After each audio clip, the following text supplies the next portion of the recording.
Oi, gente bonita do canal Psicanálise na Intimidade. Como sempre é um prazer enorme estar aqui com vocês, né, nessa semana linda que começa chuvosa aqui em Salvador. Mas estamos de volta ao trabalho. Como eu prometi no vídeo passado, né, agora estou aqui junto com outro psicanalista, é o Francisco, mas também professor Francisco, mestre Francisco, né, doutorando, enfim, um homem maravilhoso, um psicanalista lindo, um grande amigo, né? A partir de hoje em diante nós vamos fazer muitos vídeos juntos para vocês aí. E hoje nós trouxemos assim um tema, né, Chico? Sim. Muito quente, muito legal, muito né? Importante. Muito importante, para que a gente possa então passar para você que está aí do outro lado, né? De repente você se identifica com esse tema, né, Chico? Porque eu acho que é um tema assim que é muito recorrente. Atual, né? Importante, pertinente no cotidiano que a gente vive, né? Principalmente para alguns profissionais. Né? Então pronto. Então a gente vai falar sobre isso. Então eu vou ficar hoje como psicanalista, mas mais fazendo a perguntinha, né? Entrevistando o meu querido amigo aqui, o professor Francisco, psicanalista lindo. Chiquinho, fala aí, vamos falar. Eu tô falando Chiquinho, gente, porque é na intimidade, né? Então, Chico, como é que é essa coisa, assim, né? Como é que é esse assunto, né? Porque nós vamos falar sobre a síndrome de Burnout, né? Então, Chico, como é que é essa síndrome? Como é que ela acontece? Como é que a gente percebe que a gente, de repente, pode estar com ela passando por essa situação. Né? Bom, a palavra Burnout, síndrome de Burnout, ela foi prevista nos anos 70, basicamente, né? Na questão das aeronaves, dos aviões, né? Quando faltava combustível, né? Então, burnout, falta de combustível. Então, isso já nos leva a ter uma ideia, né? De que falta combustível também em nós. Né? Falta uma energia e por faltar essa energia algumas coisas vão acontecendo, né? E que a gente precisa rever e solucionar, buscar alternativas para solucionar aquilo, porque faz um grande mal para a gente, certo? Então, por exemplo, nós temos a síndrome de Burnout, ela está associada a questões do trabalho, não a outra esfera. Tá? É quando você está no ambiente de trabalho, você tem ali uma soma, por exemplo, muito grande de atividades para fazer, para dar conta, metas a cumprir, cobranças do seu chefe.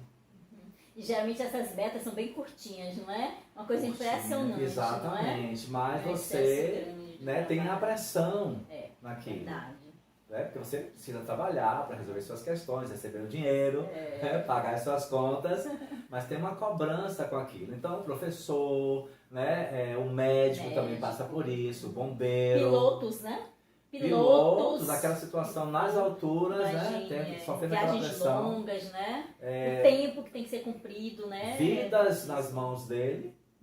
Exatamente. Policial também. Policiais. Né? Situações de violência que ele tem que lidar, enfrentamento com pessoas de diversos níveis sociais. Salário baixo, né? Salário baixo. Ou seja, o ambiente. Exatamente. Essas pessoas elas estão num ambiente, né?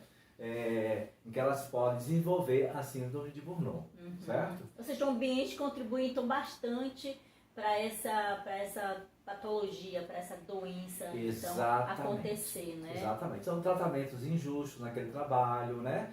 Talvez a desidentificação com a função ou com a profissão, né? Às vezes você vai para uma profissão porque você precisa de dinheiro, você não se identifica com ela. Você está numa profissão porque seus pais dizem que você tem que cumprir, tem que ser aquilo, né? Você tem que ser médico, você tem que ser marinheiro, você tem que ser isso, tem que ser bombeiro. Tem que ganhar dinheiro, tem que ficar exatamente. rico, né? E as altas demandas do trabalho. Quando você tem um hiperfoco no trabalho, isso pode levar a desenvolver a síndrome de Burnout. E é impressionante, né, gente? A gente sempre tem falado isso nos vídeos, né? Que como analistas, nós costumamos muito atender as pessoas que muitas vezes chegam no consultório, né?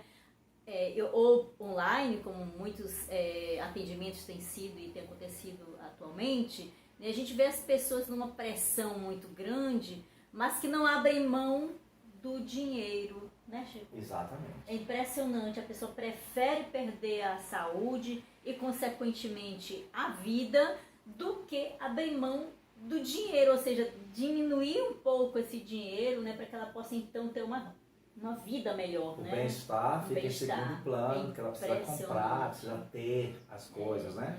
Resolver coisas também.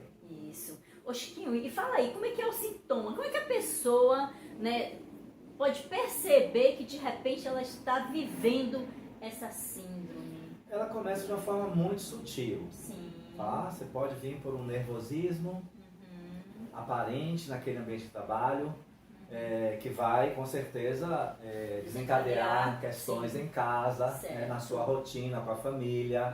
Então, a esposa, quando é o marido, né, que está naquele ambiente carregado, Sim. a esposa vai dizer, você está diferente, você não Sim. respondia assim. Os filhos sentem isso também.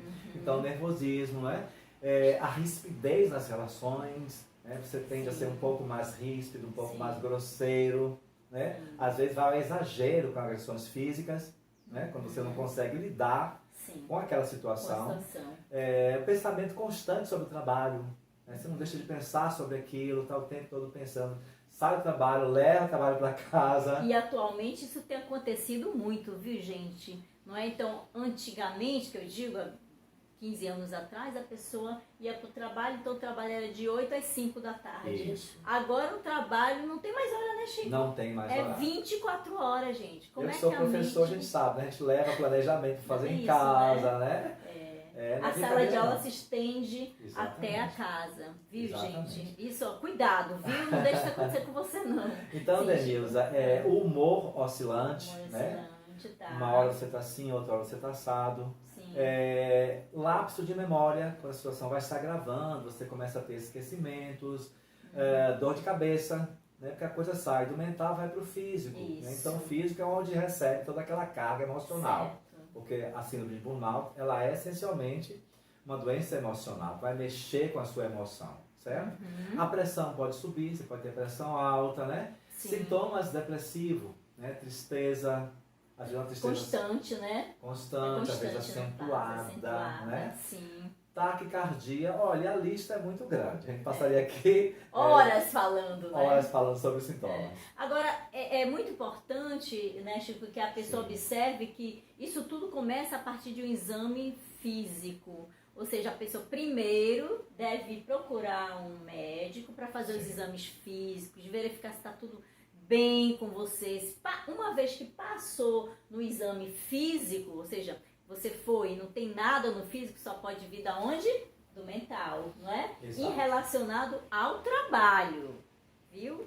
Não é isso que o Chico falou, né? Seu pensamento, por mais que você pense em outras demandas, mas o trabalho vem sempre em primeiro lugar, não é? Então, o foco é o trabalho. E a tristeza, né, Chico? Por voltar ao ambiente, não é? A tristeza, porque você não está...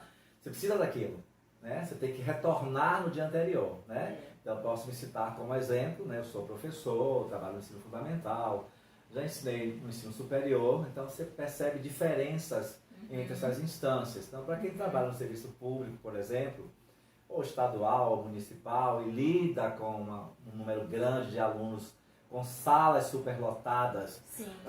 alunos oriundos de várias famílias, que têm as suas dificuldades, né?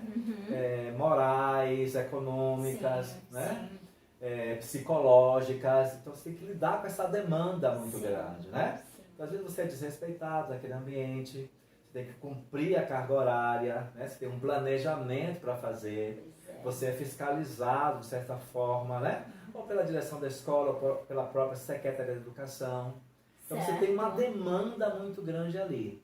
E o fato de você estar assim, numa manhã você tem 5 turmas para sair, visitar, né? E dar a sua aula, dar o seu conteúdo.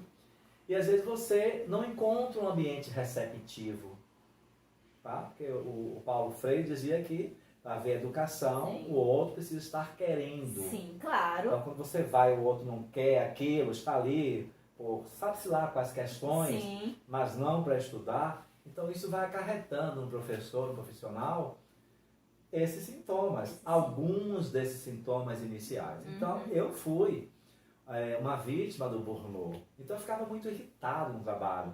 Eu não queria estar ali. Você tem a evitação, Você vai para a praia, vai para outro lugar, mas ali você não quer estar. Quando você vai, aquilo é um propulsor de irritação. É você chegar no ambiente, né? Se chegar no ambiente, você já começa a ficar irritado. Tá vendo? Você começa a ouvir a voz do aluno, né, a voz de um colega, enfim, você começa a entrar no estresse.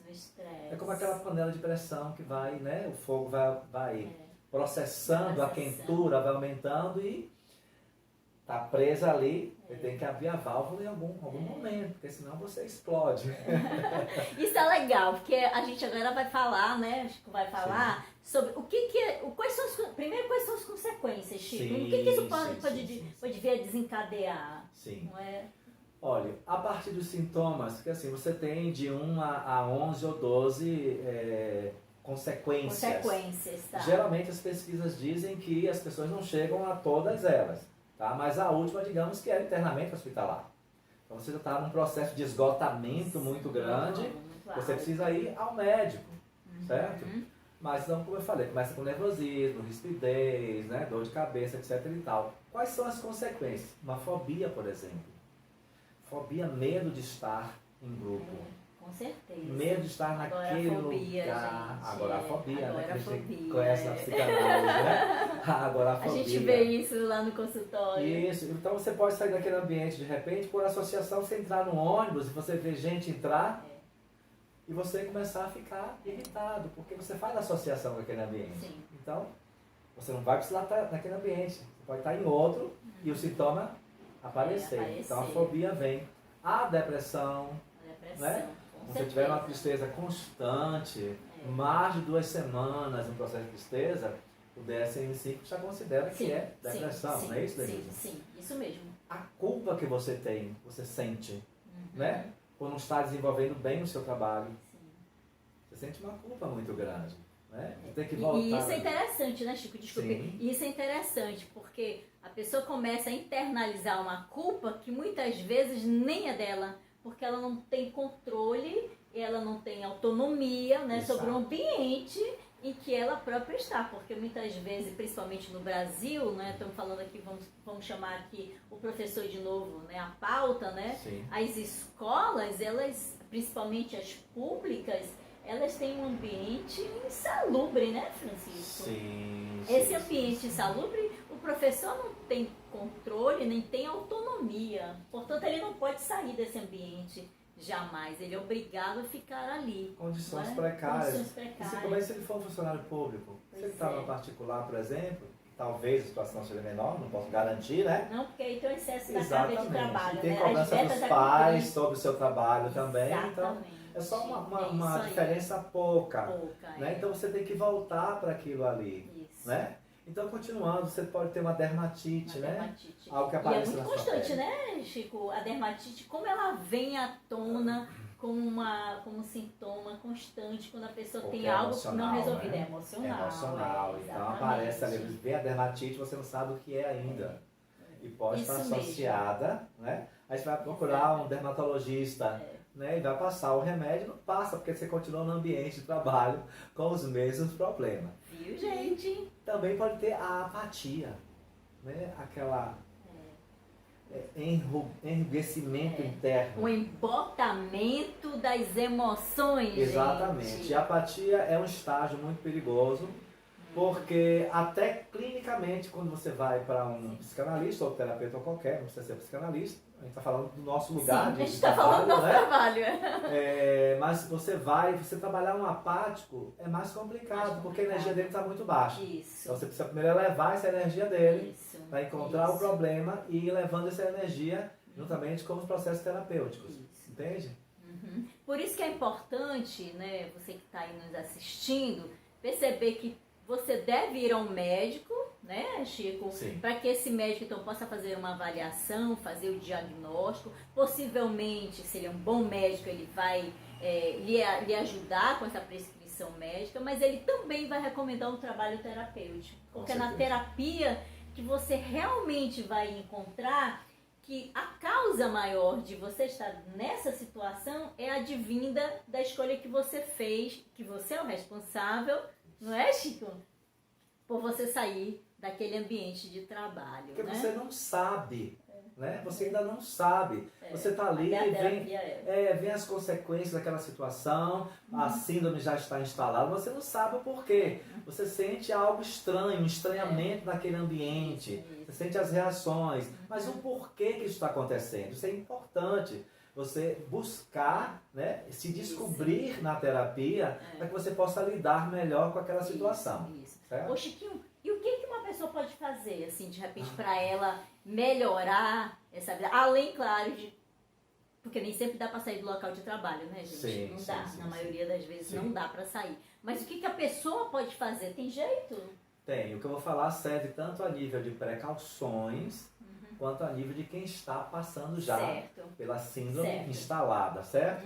Então, a atividade física ela é muito importante, né? Porque ela vai oxigenar o cérebro, vai oxigenar as células do corpo, seu corpo vai ser outro. Né? Quem faz atividade física sabe disso, não vai dizer que eu estou aqui mentindo, certo? O lazer, buscar fazer coisas simples, passear na praia, ir no parque, andar no cachorro, dar uma volta no mercado para olhar as coisas, sair somente para respirar, coisas simples, não precisa ser uma viagem, aquela viagem que você quer de seus sonhos. Não precisa ir para a Europa não, né? Não, porque assim, o problema exige que você tome atitudes rápidas e pequenas naquele momento, certo? Então você está com dor de cabeça, vamos sentar para fazer um relaxamento, uma respiração, tá? O oxigênio entra e sai, um relaxamento, né, mental, pensar em palavras positivas que você possa mentalizar, certo? Rever a rotina de trabalho é muito importante, né? Como é que eu estou trabalhando? O que é que realmente está me atrapalhando aqui? Como eu posso resolver isso com o meu chefe? Mas é um planejamento de trabalho, né? Não se deixar levar pelo trabalho. Porque tem pessoas que não fazem o planejamento de trabalho e trabalham muito mais do que se tivessem antes sentado e dito, não, eu vou trabalhar de tal hora, dá limite a si próprio. Exatamente. Eu para chamo, o trabalho, viu, né? doutora Denilson, eu chamo de checklist. Pois é, verdade. Fazer um checklist da sua situação isso, emocional, né? Quando eu me apresento naquele local, eu estou assim assado. Quando eu estou fora dali, eu estou diferente. Fazer esse balanceamento, um checklist da sua emoção. Em que momentos eu fico irritado, né? Em que momentos eu fico com dor de cabeça. Eu estava no trabalho, não estava com dor de cabeça. Quando chego em casa, estou com dor de cabeça. Por que será? Ou então o inverso. Não estou com dor de cabeça em casa. Todas as vezes que chego no trabalho. Gente, eu conheci pessoas que todo dia tinham dor de cabeça. Como que pode uma pessoa aceitar que a dor de cabeça faz parte da vida normal? Isso não está certo. Nenhum bebezinho nasce com dor de cabeça. Não é? Exatamente. Então não é para ter dor de cabeça. Pode até ter uma vez ou outra, agora para lá todos os dias, não, gente, tem alguma coisa errada. A psicanálise nos ensina, né? Que todo excesso é uma falta. Sim. Todo excesso é uma falta. Logo você tem que olhar para você e observar como que você está, não é? E se melhorar, né? Não, Chico? Isso, então só para completar ali, dormir bem, tem que ter as horas, né? De repouso, né? 8 horas, nem mais nem muito, né? Tem gente que dorme até 14, 15 horas, né? Você acorda às vezes mais cansado, mas só as 8 horas ou 7, garanta aquilo ali, tá? Então deixa o quarto escuro, né? Evite celular, o seu ambiente, um ambiente aconchegante para você dormir, porque você está repondo coisas, né? Os seus neurônios estão sendo trabalhados, tá? E assim, ouvir feedback das pessoas. Ô fulano, você está muito irritado. Aceitar o feedback, né? Exatamente, ouvir e aceitar. Porque você ouve e não aceita. Não aceita, né? Então assim, às vezes o outro vem dizer algo que está percebendo que a gente não estava com aquilo. Então isso é importante. Se dá essa oportunidade. Vai dar assim, a você um quadro do antes e do depois. De como você estava e como você está agora. Então por que será que fulano está me dizendo isso? E sempre, né, de uma forma constante. Exatamente. Em linhas gerais, é isso. Isso, né? Gente, eu espero que nós tenhamos contribuído para a sua vida, mas se você não está passando por algo dessa situação, né, desse jeitão na sua vida, né, passa adiante esse vídeo, porque uma outra pessoa pode estar precisando, não é, Chiquinho? Com certeza. Então é importante a gente divulgar as boas novas. Obrigada, Chico. Obrigado também. Gente, até o próximo vídeo. Até a próxima semana.